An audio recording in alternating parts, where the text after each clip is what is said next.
Il faut bien débuter pour booster votre mindset.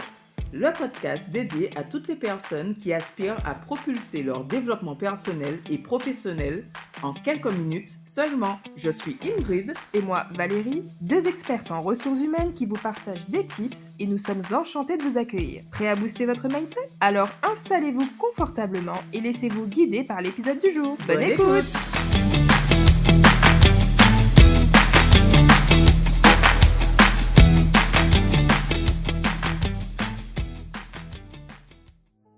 Bienvenue à tous dans Il faut bien débuter. Aujourd'hui, nous avons un épisode qui va parler à tous ceux qui ont déjà senti le stress, les submerger, ou au contraire à ceux qui rêvent de le dompter pour en faire une force. Nous recevons Anita Gramegna et Céline Schuster, deux amies de longue date qui ont osé tout quitter pour lancer Acme. Leur mission, aider les entreprises et les particuliers à transformer le stress en moteur d'énergie positive, à renforcer la santé globale et à apaiser les relations, que ce soit en équipe ou dans la vie personnelle. Ateliers, conférences, team building, leur approche saine et apaisée prouve qu'agir sur le stress et les émotions de vos équipes peut propulser la performance de votre entreprise. Mais derrière cette belle promesse, il y a une aventure entrepreneuriale faite de défis. Il y a aussi une amitié qui sert de colonne vertébrale à leur business. Pourquoi avoir choisi ce secteur? Comment gère-t-on les conflits quand on est à la fois associé et ami? Et surtout, comment être crédible quand on vend la sérénité, alors qu'on est soi-même dans le tourbillon de l'entrepreneuriat qui n'est pas un long fleuve tranquille? Prêt à découvrir comment le stress peut devenir votre allié? C'est parti!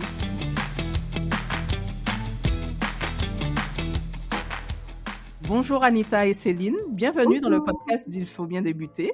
Bonjour, merci. Bonjour, merci.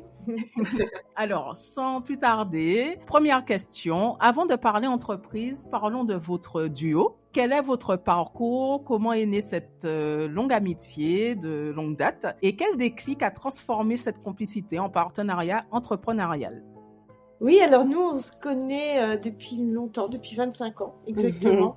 Et en fait, notre complicité, ça a toujours été, c'est une évidence depuis le départ. Hein, on a chacune suivi notre chemin. Et Anita, donc, plus dans le milieu hospitalier, puisque j'étais infirmière. Et Céline, elle est allée vers l'accompagnement individuel. Et puis, avec les années, en fait, toutes les deux, on s'est dit... il y a tellement de personnes fatiguées, compétentes, mais qui sont engagées, qui finissent par s'épuiser à force de tout porter. On voit ça de plus en plus, et aussi bien à l'hôpital, dans les patients que Céline dans son cabinet. De plus en plus de stress qui grignote de plus en plus aussi bien les salariés que les familles, la société de façon générale. Hein. Et c'est ça qui nous a rassemblés, reliés. On s'est posé plein de questions. On a beaucoup marché. Oui. Et puis on s'est dit mais comment on peut encore plus accompagner dans ces périodes de grand stress? C'est quoi le stress? Pourquoi il y a du stress? Comment on peut faire pour négocier son stress? Voilà, on s'est posé toutes ces questions et on s'est dit avec nos compétences, notre connaissance et puis surtout notre complicité, on s'est dit allez, on se lance dans l'aventure de l'entrepreneuriat. Et puis voilà, moi j'étais déjà un petit peu puisque je suis installée depuis plus de 10 ans en libéral. Okay. Donc voilà, je suis praticienne psychocorporelle, je suis praticienne aussi en psychothérapie et on s'est dit voilà, c'est le moment de se lancer à l'acmé de nos vies puisqu'on a toutes les deux passé la barre des 50 ans. Donc à l'acmé de nos 50 ans, on s'est dit comme beaucoup de femmes, je crois, qui ont nos âges. Alors, on n'a pas besoin d'attendre 50 ans, on est d'accord. Hein. Oui. Mais qui ont envie, voilà. On a répondu à des injonctions sociétales, familiales, avec grand plaisir aussi. Et puis, on s'est dit, mais maintenant, nous, qu'est-ce qu'on veut vraiment? D'où Acme, qu'on a aussi baptisé Acme. C'est ça, et puis on s'est dit, on va unir ces expertises, nos deux expertises pour vraiment faire quelque chose qui dépasse les recettes classiques, en fait. Hein. Et donc, voilà, donc c'est plutôt... humaine et surtout ce qui tienne dans la durée. Comment faire pour que ça tienne? Ouais, c'est ça. Ok, merci beaucoup pour cette présentation. Donc, vous avez quitté le salariat pour ce projet audacieux. Quel sacrifice personnel cela a représenté et puis quels besoins profonds cherchiez-vous à combler? Je parle pour moi, c'était quitter l'hôpital, c'était une forme de sécurité. En fait, c'était un peu se lancer dans l'inconnu avec un nouveau métier à apprendre aussi, une nouvelle compétence. En tout cas, j'avais envie de contribuer autrement. La façon dont on va dire, je m'occupais ou j'accompagnais les personnes était incroyable, hein, c'est vrai, mais ça suffisait plus, quoi. Ouais. Et retrouver de l'énergie, retrouver de la joie, c'est vrai qu'à l'hôpital, c'est compliqué, ça. On est là, on accompagne, on soutient, mais c'est quand même un milieu qui manque de joie. Et je crois qu'il y a vraiment besoin de ça, quoi. Et puis y aller, quoi, en fait, combler quelque chose de plus grand, retrouver un sens. Ouais, et puis j'oserais dire, moi ça fait un petit moment quand même que je suis plus salariée, mais il y a vraiment une forme d'accomplissement, de défi, on se lance à soi-même, est-ce qu'on est capable, une forme de réalisation, ouais. Alors on peut aussi se réaliser en tant que salarié, on est d'accord, hein, mais c'était un projet qui tenait à cœur pour toutes les deux, c'est-à-dire que c'était comme un bébé en fait, hein. Oui. Voilà, on a voulu réaliser ce projet à deux, c'était depuis très longtemps, ça fait 25 ans, et ça fait déjà 25 ans qu'on voulait démarrer une entreprise ensemble. Donc là, il y a une vraie réalisation, il y a quelque chose qui se concrétise. Ok, super. Vous avez finalement pu faire maturer ce projet pour qu'il vous convienne au moment où vous vous lanceriez. Donc c'est super, effectivement. Ouais, complètement. Parlons à présent de votre vision et de votre leadership. Votre promesse lie santé physique, relations apaisées et performance. N'est-ce pas contradictoire dans notre culture de productivité à tout prix ? Effectivement, alors la performance, c'est toujours une question de définition, je dirais, comment on représente les mots par rapport à son expérience. La performance, elle est encore perçue comme un synonyme de sacrifice. Toutes les deux, on pense vraiment l'inverse. On pense que prendre soin de la santé, prendre soin des relations, c'est ce qui garantit une performance durable. C'est vraiment garder cette forme-là qui est important. Ouais, c'est ça. Ouais. Et puis finalement, quand on investit dans l'humain, on investit dans un collectif aussi. Enfin, un dirigeant qui est fatigué, qui est épuisé, il a tendance à prendre des mauvaises décisions. Et une équipe qui est sous tension, elle se désengage. Oui, tout à fait. Donc, quand on investit dans l'humain, le collectif fonctionne et les résultats suivent, en fait. C'est une équation qui est simple. Mais, Ça me fait penser, ce que vous dites, à un petit peu quelque chose que j'entends souvent en entreprise qui consiste à dire que on peut rigoler, on peut être dans la bonne humeur et travailler, avancer sur nos dossiers. En général, ça matche bien. Un peu comme ça. Mieux même.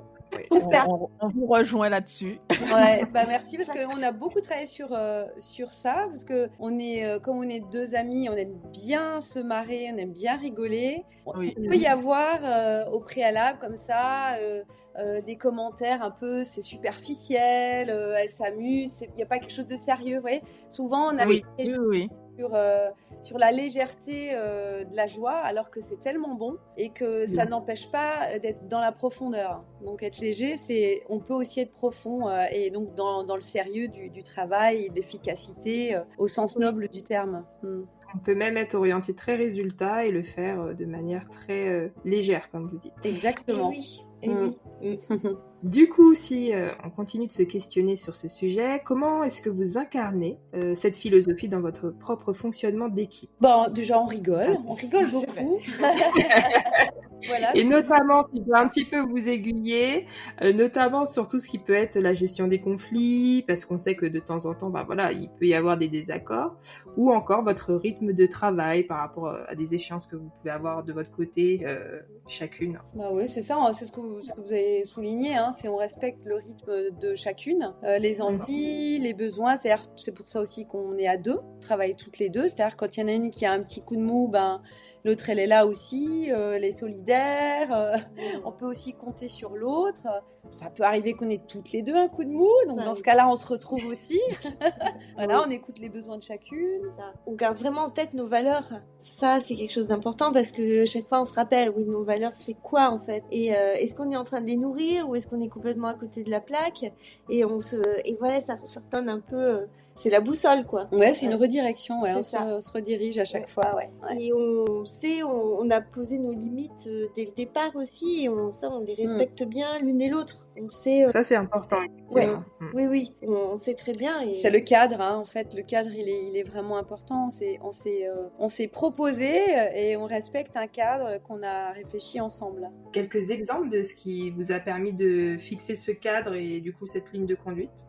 Je pense que c'est parti dès le départ par rapport à déjà l'organisation qu'on avait, les projets qu'on avait envie de mettre en place, comment on allait les mettre en place dans le temps et avec nos ressources, qui fait quoi, qui aime faire quoi je suis bonne, dans quoi je suis moins bonne, et pareil pour Céline, par exemple. Et puis ensuite, par exemple, je vais parler concrètement, hein. Moi j'ai un rythme qui est différent de celui de Céline. Céline, c'est plus quelqu'un qui aime travailler le soir, qui n'a pas de limite. Elle aime bien même le soir, moi c'est plus le matin. Donc voilà, c'est déjà ça. Oui. C'est complémentaire pour le coup. Oui, du coup. Complètement, c'est ça. Puis se dire, moi je sais que par exemple, je vais dire, ok, je bosse de telle heure à telle heure et je vais arrêter. Oui. Et je sais que j'arrête, Céline elle le sait. Et dire, ok, elle peut me joindre pendant ce moment-là. Après, on peut s'appeler aussi autrement, mais elle sait que c'est là où je suis opérationnelle. Après, je fais d'autres choses et elle le sait. Moi, c'est aussi pour Céline. On adapte vraiment les moments où on peut se parler. Ouais, je dirais, pour résumer, c'est vraiment la philosophie d'acceptation. On accepte les besoins, mais surtout la vision du monde. Comment on vit chacune son propre monde, en fait. Et en le posant sur la table, en disant, voilà comment moi je vis, voilà mon rythme, voilà comment je travaille, et c'est ok pour moi. Et toi, tu commences, c'est ok pour moi aussi. Voilà, moi je peux faire ça en 10 minutes. Toi, tu vas mettre ça mettre 1 heure et inversement. Et c'est ok, en fait. Ça marche comme ça, et ça marche bien, et c'est posé. C'est clair. Ça nous parle énormément ce que vous dites, parce que Valérie et moi, c'est exactement la même chose. On se retrouve parfaitement dans ce que vous venez de décrire, pour le coup. Oui, et puis on entend votre complicité, et puis la complicité, ça part de là, hein, je crois. C'est vraiment... Oui, exactement. Et les choses se font naturellement, ça se combine naturellement. Moi, c'est pareil, je suis plus du matin, donc je vais envoyer pas mal de messages à Valérie, qui va se réveiller tranquillement, qui va lire mes messages. Enfin voilà, c'est vraiment respecter l'espace de chacun. Non, ça nous parle énormément ce que vous venez de dire. C'est génial. Alors, il y avait une petite question avant la 3e partie. Quel leadership faut-il selon vous pour faire émerger des équipes engagées et performantes sans se brûler les ailes? Important de ne pas se brûler. Totalement. C'est ça. Un leadership qui conjugue l'exemplarité, parce qu'on aime beaucoup la pédagogie par l'exemple, l'humilité, l'honnêteté, la justesse. Voilà, ce serait vraiment toujours les piliers des valeurs, en fait. Hein. Qu'est-ce qui dirige mes actions, mes comportements? C'est mes valeurs. Oui, bien sûr. C'est ça qui est solide, finalement. Si je suis dans mes émotions, mon stress, comme on pourra en parler, mais oui, c'est là, mais les valeurs, c'est vraiment un socle solide. Hein. C'est ça. Oui, ça te donne un cadre, et puis en fait, on embarque. Hein, quand on est cadré, on a tellement besoin de ça, quoi. Ouais. Et puis quand on voit qu'un leader, il tient le cap, mais en fait, on a envie de le suivre. Hein. Oui, ça embarque. C'est vrai. Ça va de soi. C'est ça, oui. En fait, c'est la clarté qui fait beaucoup quand on est clair. Une équipe qui est dans le brouillard, par exemple, c'est une catastrophe, quoi. C'est pas sécuritaire dans le brouillard. Hein. Donc quand on a une sécurité psychologique, on y va. Quand on a confiance, on est en sécurité, on s'engage. Alors, poursuivons. Pouvez-vous nous partager un témoignage client emblématique où le stress s'est vraiment mué en levier positif? Ouais, on pense à un manager qu'on a accompagné, enfin un directeur général avec qui on a travaillé en team building avec son équipe. Et en fait, lui, il a vraiment changé son regard sur le stress. Parce que pour lui, c'était la cause de l'erreur au départ. Mais ça, c'est une erreur. Ouais. Ça amène à faire des erreurs. En fait. Et en fait, il a compris, parce qu'on a expérimenté avec plein d'exercices, on les a vraiment aussi... on les a confrontés à pas mal de... Les pauvres. On aime bousculer en douceur. Ils étaient un peu bousculés, mais du coup, lui, il a compris que c'était le stress, c'était devenu une capacité de s'adapter. Et comment activer ces leviers justement d'adaptation, ça, il a bien compris. Du coup, c'était plus un problème. Et il comprenait comment accompagner l'erreur, du coup. Faire en sorte que l'erreur s'accompagne autrement, qu'en disant t'as fait une erreur et puis les gens sont stressés. C'est une bonne compétence, ça, oui, effectivement. effectivement, accompagner l'erreur. Ouais, Totalement. Et vraiment, il y a eu ce... Il y a un vrai déclic, il y a vraiment eu un déclic sur la compréhension et les a priori du stress, en fait. Si je suis stressée, mon équipe, en tout cas mon collaborateur, va pas être efficace s'il est stressé. Alors qu'en fait, le stress peut amener à de l'efficacité. C'est toujours une question d'équilibre, en fait. S'il y a trop de stress, effectivement, là, je risque un peu de déraper et partir dans des émotions fortes et des comportements peut-être pas forcément adaptés. Alors que si je connais mon stress, comment je fonctionne, comment je me réadapte, comment j'analyse aussi mon stress, prendre un petit temps, et il y a un vrai potentiel qui se déploie, des possibilités qu'on n'avait pas vues auparavant parce qu'on est focus sur le stress. Le trop de stress, en tout cas, c'est toujours le trop de stress. C'est toujours un peu ça, dans l'excès, en fait. Et il a vraiment eu ce déclic par rapport au regard qu'il avait sur notamment un collaborateur qui paraissait très stressé. Et ça a tout changé. Et du coup, le changement de positionnement a aussi permis à ce collaborateur d'accepter son stress, de négocier avec son stress. Et en fait, c'est génial parce qu'il n'y a rien de mieux souvent que travailler avec des anxieux. Moi, je suis tempérament anxieux, on le dit souvent avec Anita. Et les anxieux, en fait, ils pensent à plein de trucs. Une fois, on est parti en randonnée. Anita, elle avait pris son petit sac. Je crois qu'elle avait juste un peu d'eau. Moi, j'avais ramené des sandwichs, double gants, double écharpe. Prévoyante. Ça sert toujours. C'est sympa de bosser avec des anxieux parce qu'en fait, ils prévoient plein de choses, quoi. Ils sont très prévoyants. Ils anticipent. Exactement. Exactement. Comment est-ce que vous réussissez à mesurer, alors peut-être scientifiquement ou à travers les émotions, l'impact de vos ateliers sur les salariés ou les dirigeants, justement? Alors, il y a on a deux approches qui sont complémentaires. Il y a le côté scientifique parce qu'on a des questionnaires d'évaluation et après aussi en aval qui mesure le niveau de stress, la qualité de sommeil, la clarté mentale, la qualité de vie de façon générale aussi, ça permet de donner vraiment une bonne base. Et puis il y a émotionnellement ce qu'on va observer. Donc on observe les changements dans la posture, dans le langage, dans la dynamique des équipes. Et puis des fois c'est juste la personne qui dit ah ouais là j'ai eu un déclic là, ou là il s'est passé quelque chose, ou vraiment ça se dit, ça se voit en fait. Il y a un vrai changement. Souvent aussi il y a une grande cohésion à nouveau qui se rétablit, je trouve. Ça rassemble et ensemble on va plus loin. Enfin nous on peut le dire à deux, ça démarre à deux le ensemble. Et on peut compter l'un sur l'autre quand on sent le soutien, mais c'est bon et ça permet d'avancer avec joie, avec clarté et avec respect en fait. Donc on a vraiment ces deux approches où on va à chaque fois mesurer, parce que prendre la mesure c'est vraiment ça permet d'avoir un déclic. La mesure elle est importante. Et est-ce que lorsque vous faites un retour aux dirigeants notamment et aux salariés sur ces fameux questionnaires que vous préparez, ou est-ce que tout naturellement ils vous disent qu'ils s'en rendent compte sans même avoir le retour du questionnaire? Oui, ils s'en rendent compte. Oui, ils s'en rendent compte. Mais comme on disait au début, ce qui nous intéresse aussi, c'est que le déclic, en fait, il peut être là, il y a une explosion un peu et puis ça peut redescendre comme la motivation, on a tous connu ça. Génial, j'y vais, et puis au bout d'un jour, une semaine, un mois, ça redescend. Et donc dans la durabilité, c'est aussi ça qui nous intéressait. Donc on revient généralement dans comment ça se passe, D'accord. Et bien sûr en prenant compte que la perte de motivation c'est aussi normal. C'est comme les grands moments de stress. C'est des vagues en fait. C'est des grandes tempêtes. Là, on dit peut-être il y a quelque chose qui n'a pas été complètement intégré. S'il y a des petites tempêtes et que après le calme revient, c'est la vie quoi. Bien sûr, la vie de l'entreprise tout à fait naturelle. Oui, c'est ça. Mais du coup accepter ça et ne pas avoir toujours une vision, on se dit non, faudrait toujours que ça change pas, une espèce de vision figée comme ça. Oui. Alors que quand on accepte le mouvement, on peut comprendre que il y a des fois ma collègue va venir, elle a une émotion forte, aujourd'hui ça va pas très bien, ou en ce moment ça va pas très bien, et pareil pour mon manager, pour mon directeur, on est des humains.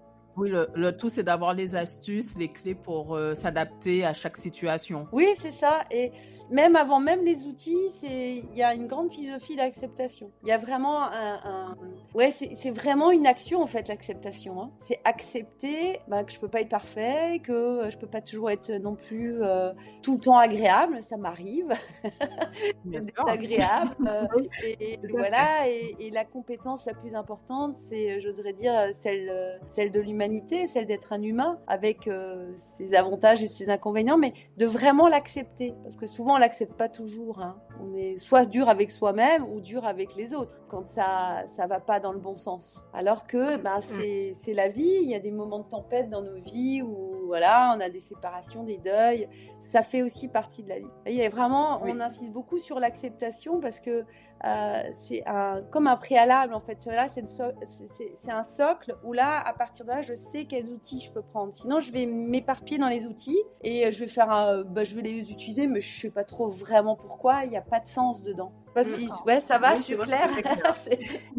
Oui, c'est clair. Très clair. En fait, j'étais en train d'imaginer une situation justement qui est un peu compliquée au travail, et je me disais, est-ce que j'accepte et ensuite je m'adapte, puisque ma question a été ma réponse par rapport à ce que vous avez dit, c'est on s'adapte, et tu m'as répondu non, l'acceptation déjà. Donc j'étais en train de réfléchir en même temps, c'est pour ça qu'il y a eu ouais, c'est ça. Après ma propre situation pour me dire, est-ce que j'accepte et ensuite je m'adapte, ou est-ce que je me dis non, sans réfléchir, je m'adapte tout de suite. Voilà. Ouais, c'est un peu il y a un livre qui m'avait beaucoup plu sur la négociation, le compromis. C'est un petit peu si je peux faire le comparatif, c'est le compromis. Je tire un peu la couverture vers moi ou c'est l'autre. Mais à un moment donné, il manque toujours un petit bout de couverture, quoi. Alors que la négociation, on a un vrai terrain de rencontre, d'entente. Voilà. Et à partir de ce terrain-là, qui entre guillemets, on pourrait presque dire neutre, quelque chose de, là, je peux m'adapter au mieux. Ok. D'accord. Ouais, ça mène à de l'introspection, tout à fait. On commence déjà lors de cet échange. Si on se focalise maintenant un petit peu plus sur vos défis personnels et votre résilience, est-ce que vous pourriez nous en dire un peu plus sur votre pire crash test, entre guillemets, entrepreneurial, c'est-à-dire comment votre méthode de gestion du stress vous a-t-elle sauvé vous-même, ou en tout cas comment vous avez pu vous l'appliquer à vous-même dans certaines situations je vais peut-être je vais en parler parce que ce sera peut-être plus mon expérience, ou alors forcément Anita comme on est ensemble, voilà, c'est notre expérience. Accueillir et adapter. C'est une expérience personnelle assez compliquée et difficile, et dans ma vie privée qui aurait pu vraiment me faire paniquer, qui m'a angoissée forcément, et paniquer au point de tout arrêter. Donc là, c'est grosse tempête, et qu'est-ce que je fais ? Est-ce que justement, ça revenait à la question du salariat, en fait, je laisse tout tomber et je retourne dans le salariat, et ça m'assure une espèce de sécurité financière, parce qu'on vit dangereusement quand on est entrepreneur. Bien sûr, tout à fait. Voilà. Moi, j'ai toujours l'impression d'être dans une petite embarcation, salariat. On n'est plus avec un paquebot. Ça tangue un peu moins. Ah oui. Voilà. Donc, c'était vraiment un grand moment, mais qui nous a permis encore plus de consolider notre projet et notre volonté de continuer notre entreprise. Oui, parce que là, du coup, dans réguler son stress à ce moment-là, ça a été, il a fallu mettre en place tous les plans qu'on enseigne, en fait. Et ça a été, du coup, qu'est-ce qui se passe à l'intérieur de nous, de chacune, qu'est-ce que ça va avoir comme incidence, enfin, tout détricoter. Et puis, se dire, s'il y a les plans de si jamais il y a ça, on fera ça, de façon à un petit peu calmer cette tempête et de stress et d'émotion. Mais c'est ce qu'on a fait, d'ailleurs. Donc, des fois on s'accompagne l'une et l'autre, et donc on prend nos outils et on pose, on respire, alors on met des plans. C'est quoi ton plan ? Mais qu'est-ce que tu veux ? Et on va vraiment, tout le monde tombe à terre, L'idée c'est de se relever Et des fois, on a besoin d'une main tendue. Et Anita, voilà, c'est ce qu'on a fait ensemble, Oui. enfin, ce qu'elle a fait. Et puis de reposer les bonnes questions. Sinon, c'est vrai qu'on a notre amygdale qui est hackée et on a envie de partir en urgence dans la panique, en disant je vais faire ça tout de suite, on ne sait plus, on est perdu, c'est le brouillard, il n'y a plus de clarté. Et de redéfinir, de faire un pas de côté ou de changer de regard ou de prendre de la hauteur par rapport à la situation et de respirer un peu, ouais. Ça m'a fait beaucoup de bien, ça a permis de redéfinir ce que je voulais et de pas se laisser emporter par la vague du stress et de pas la chroniciser aussi surtout. La répétition n'aide pas. Oui, c'est ça. Pour le coup. Ouais. Donc ça, c'était vraiment notre crash test, plus privé que professionnel. Après, les deux s'entremêlent, bien sûr. Eh oui. Est-ce que vous pourriez nous partager un rituel que vous utilisez pour recharger vos batteries, notamment en période de turbulence? Alors effectivement, on a eu un petit aperçu avec le fait de savoir prendre un temps de pause pour justement savoir où on en est, se poser les bonnes questions. Est-ce qu'il y aurait d'autres choses à appliquer? Moi je dirais, je reviens un peu dessus, mais c'est vraiment l'humour. Hein. On aime bien, on aime bien rire, faire des blagues. Je pense qu'Anita, quand je fais une imitation d'un accent quelconque, elle est nulle. C'est là où je pense qu'on rigole bien. Voilà, elle se moque, mais c'est pas grave. Oui. Mais voilà. On a de la chance de bien se connaître, donc c'est vrai, on a surtout un rituel un peu d'humour, de blagues, on s'envoie souvent des petites vidéos, ça permet vraiment de décanter. Oui, c'est ça, de mettre un petit peu de légèreté dans les moments même difficiles. Hein. Ouais. On a vu les vidéos aussi, parce que Céline, elle aime bien monter les vidéos, truc que moi, j'aime pas du tout faire. Et quand elle monte nos vidéos, en fait, elle fait des arrêts sur image improbables, avec des têtes pas possibles. Elle se marre, elle se moque de moi, en fait. Et... Donc je la vois se moquer et en fait c'est drôle parce que ça, même quand des fois c'est des moments un peu compliqués, rien que le fait de faire ça, ça détend tout de suite. Ça détend. On est beaucoup dans l'autodérision, hein. L'autodérision, ça parle beaucoup. Hein. Ouais, on aime ça, ouais. Ça fait du bien. C'est ça. À travers ce que vous entendez, enfin ce que vous nous décrivez, c'est ce que je retiens moi en tout cas pour l'instant à mon niveau, c'est effectivement cette complicité et le fait de se créer des beaux moments aussi, des beaux souvenirs finalement. Oui. Puisque on se souvient après par la suite de tout ce chemin parcouru, des moments un petit peu phares et c'est réconfortant aussi, parfois. Oui, complètement. Ah oui, le réconfort, c'est important. C'est trop important. Et puis, il y a aussi le contentement aussi. Ça, c'est aussi bon aussi de se contenter des choses. Et puis, on est contente après. Ça fait du bien aussi. Oui, mais c'est vrai que le rire, l'humour, c'est quelque chose qu'on garde et qu'on essaye aussi de partager, de transmettre dans nos ateliers. C'est vraiment le cerveau...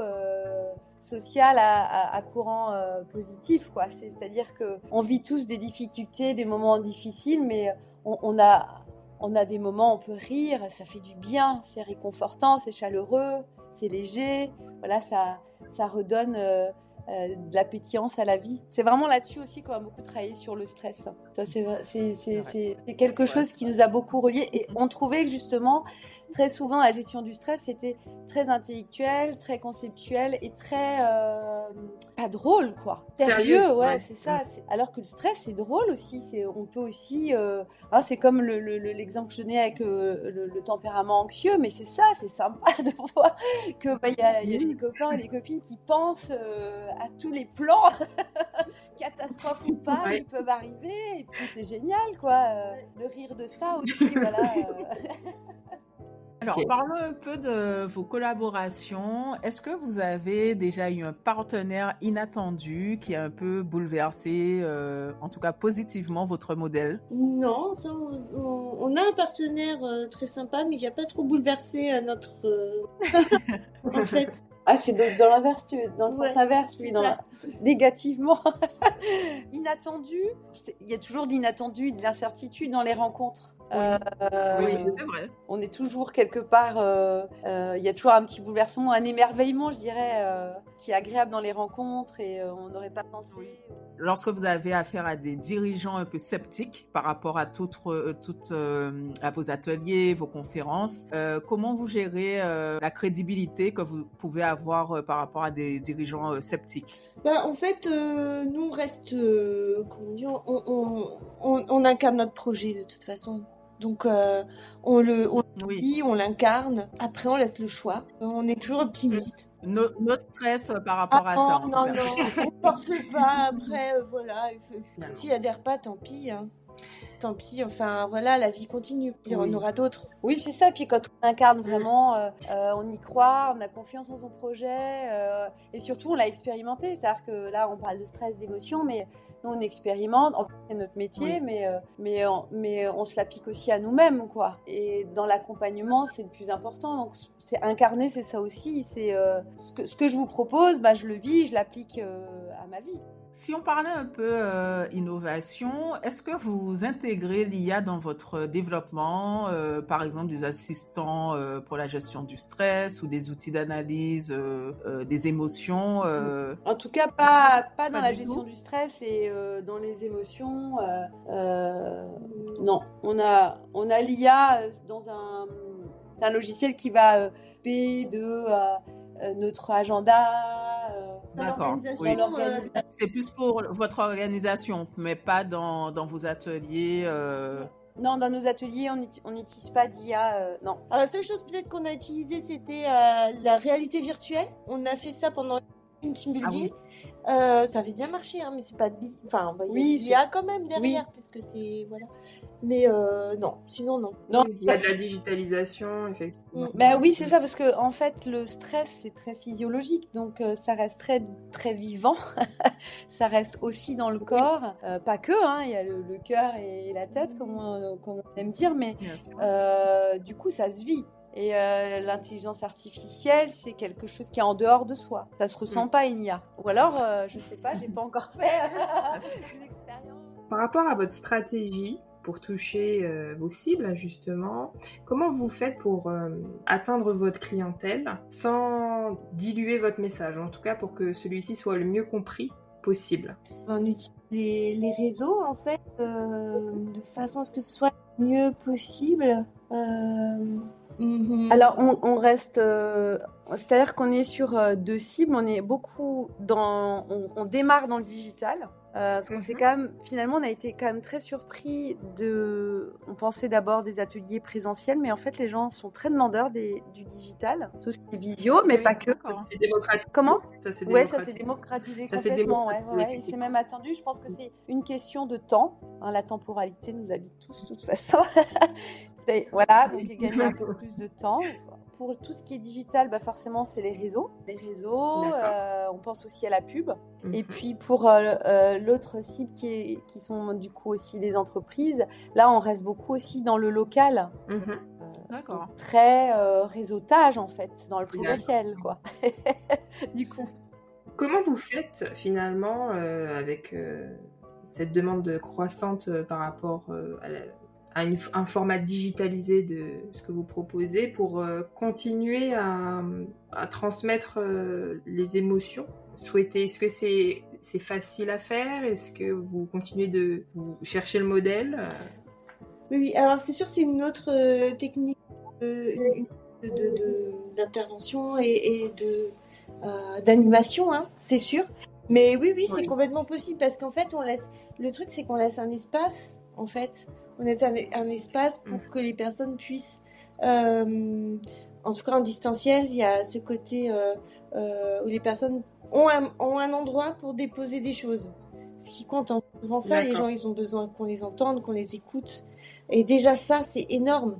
Donc très souvent, pour l'avoir fait, on avait des collectifs en visio, par exemple, sur quand même des sujets assez tendus, hein, comme les danses familiales, des aidants salariés qui vivent des situations hyper dramatiques.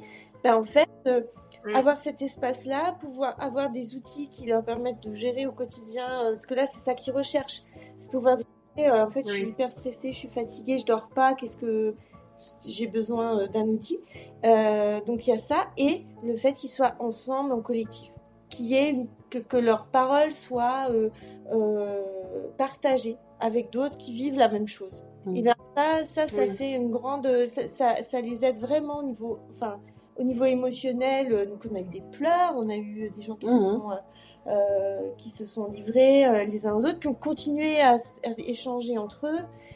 Donc c'est complètement faisable, mais il faut effectivement, c'est une autre technique parce que là on est en distanciel, quoi. Donc oui, c'est ça. L'environnement est différent, mais finalement la posture, j'oserais dire, elle reste la même. On est dans une posture d'accompagnant. C'est la justesse qui prime. Donc si ils sentent une sincérité, une écoute, quelque chose de l'ordre de l'existence, quoi. C'est très existentiel en fait. Tu existes, j'existe, mais voilà. Tout de suite, ça pose une autre dimension. C'est moins robotisé, c'est pas à distance. Il y a quelque chose de chaleureux. C'est-à-dire que finalement, c'est pas tant être distant, mais c'est être chaleureux. Ouais, si je mets le focus sur la distance, c'est sûr que ça va m'éloigner des uns et des autres. Alors que si je mets le focus sur la chaleur humaine, malgré, c'est vrai, la visio, enfin quelque chose qui est pas très humanisé finalement. Bah oui, si, parce que au bout, il y a un humain. Et je pense qu'on reste vraiment en contact avec ça. Le lien, quoi, ça crée du lien. Et les personnes, elles sont surtout, par exemple, des aidants qui sont très seuls. Je pense à eux parce que là, c'était le cas. Mais là, ils se retrouvent finalement, ils créent du lien avec d'autres personnes qui vivent la même chose qu'eux. Là, du coup, c'est une vraie rencontre. Et on se sent beaucoup moins seul. Et à partir de là, ça ouvre complètement. Ouais, et puis le sens de la vue, de l'ouïe sont quand même aussi sollicités. Donc, on est quand même dans un échange. Même là, même si dans un podcast, on ne voit pas les personnes, ou même dans des échanges. Moi, des fois, j'ai des échanges que téléphoniques, j'ai pas de la visio.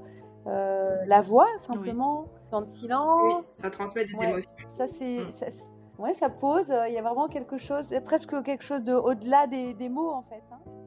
On va passer à la dernière étape par rapport aux conseils et aux inspirations que vous pourriez nous faire passer comme message. Si vous deviez donner un seul conseil à un futur entrepreneur dans le bien-être, quel serait-il ? Alors nous, je dirais l'organisation. Ça, c'est primordial. S'organiser et surtout s'organiser en ayant toujours en tête d'avoir un temps pour soi. Et la façon de travailler. Donc nous, on utilise beaucoup la méthode Pomodoro. Et ça nous aide beaucoup. Alors peut-être que tout le monde n'arrive pas forcément à suivre une demi-heure de travail, 5 minutes de pause, mais en tout cas faire des pauses régulières, se détendre, faire une pause et se déconnecter aussi de tous les outils du téléphone, des notifications quand on travaille. Ça fait partie de l'organisation aussi. Mais se dire, je travaille, je suis focus sur ce que je fais. Les notifications, tout ça, je peux le voir plus tard. Et vraiment avoir des moments de pause où on fait complètement autre chose. Donc ça, pour l'attention, pour la fatigue cognitive, ça permet vraiment de rester dans un bien-être, en tout cas de prendre soin de sa santé. Et surtout quand on est entrepreneur, qu'on est seul et qu'on passe des journées complètes à créer. Et l'organisation, vraiment la visualiser. Ça va vraiment, si on pourrait rajouter un deuxième mot, on a le droit. Parce que si on reste que dans l'organisation, on peut s'y perdre. On peut se rajouter une to-do list éternelle. Alors que c'est vraiment une organisation, on va visualiser les choses. Donc ça permet aussi de se dire, dans une journée, il n'y a que 24 heures, je ne vais pas travailler 24 heures non-stop.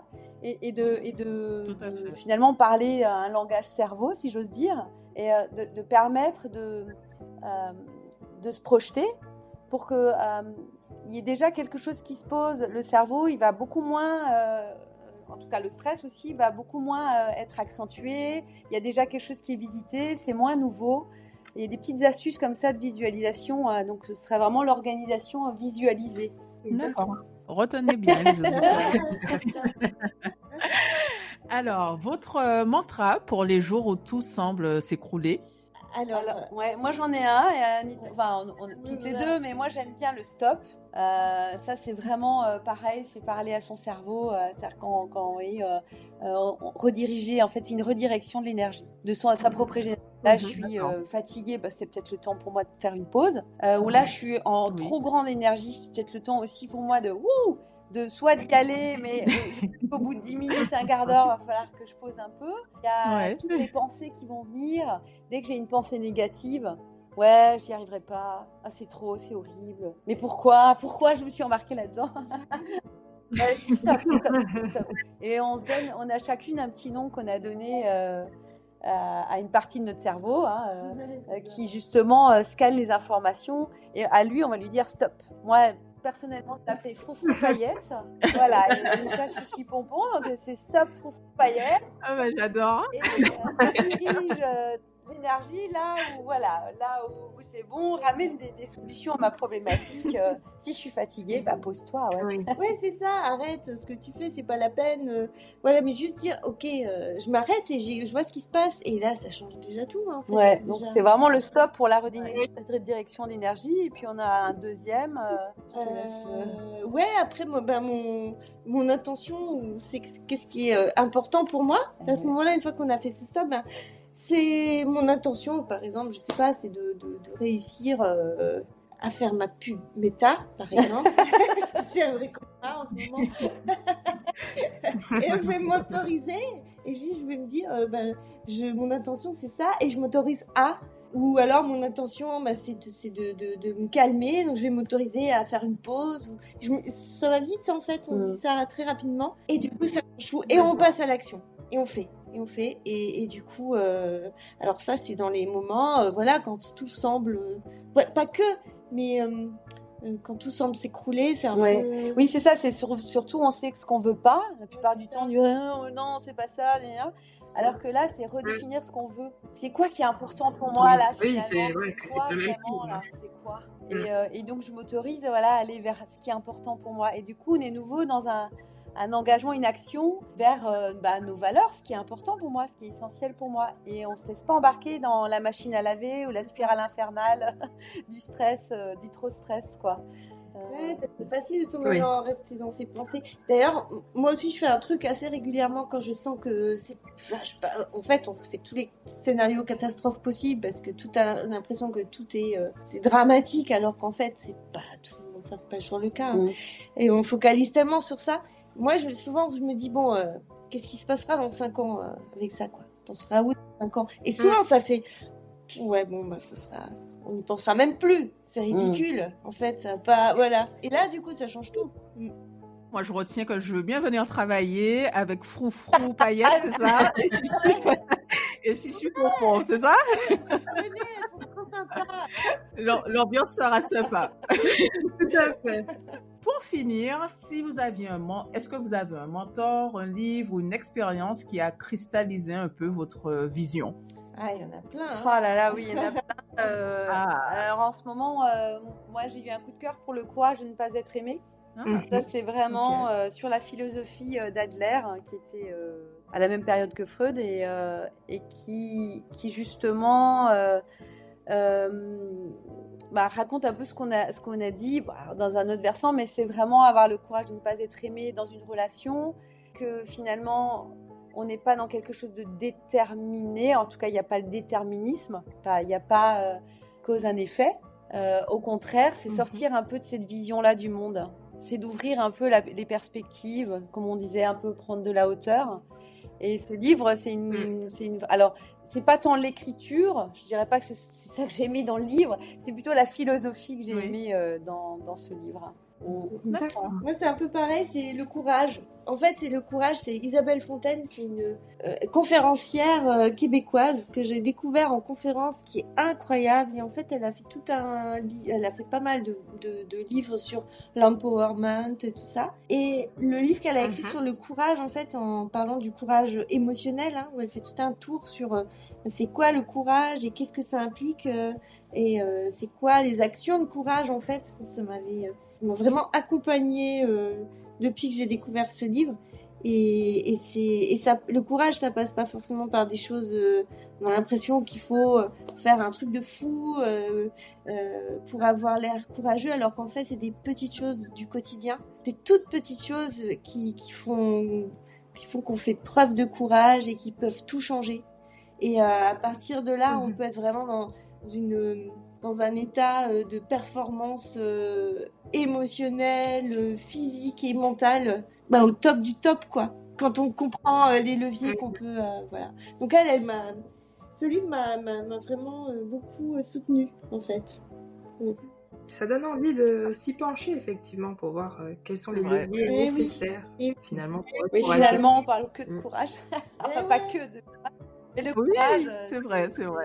Oui, ça parle du cœur. Hein. C'est important aussi. Oui, c'est ça, ça parle du cœur. Et en fait, souvent, c'est ce qui nous manque. Hein. Merci beaucoup, Anita et Céline, pour ce moment. On a été ravis de vous accueillir dans notre podcast DFBD. Chers auditeurs, on vous dit à très bientôt. Si vous voulez contacter Anita et Céline, n'hésitez pas à vous rapprocher d'elles sur LinkedIn, notamment. Et puis à la prochaine. À la prochaine. Merci Ingrid, merci Valérie.